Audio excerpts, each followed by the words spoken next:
ત્યારે જ પહેલા નજર કરી લઈશું હેડલાઇન્સ પર। મહારાષ્ટ્ર વિધાનસભાની ચૂંટણીમાં મહાયુતિની મોટી જીત। પરિણામોમાં 233 સીટો સાથે બીજેપી સૌથી મોટી પાર્ટી। શિવસેના શિંદે 56 બેઠકો સાથે અને અજીત પવારની એનસીપી 41 બેઠક સાથે મેળવી મોટી જીત। કાકા ભત્રીજાની લડાઈમાં ભત્રીજાએ મારી બાજી। શરદ પવારની પાર્ટીનું હાલ સુધીનું સૌથી ખરાબ પ્રદર્શન, માત્ર 10 બેઠકો મળી।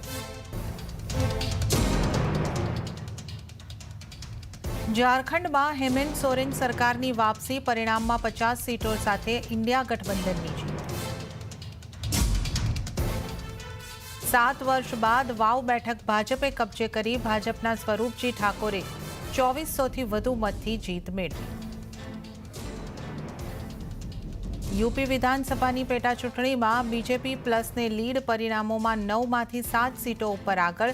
સમાજવાદી પાર્ટીના ઉમેદવાર બંને સીટો ઉપર આગળ।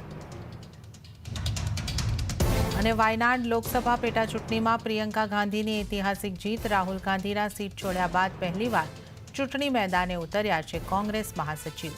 4,10,000થી વધુ વોટના માર્જિનથી મેળવી જીત।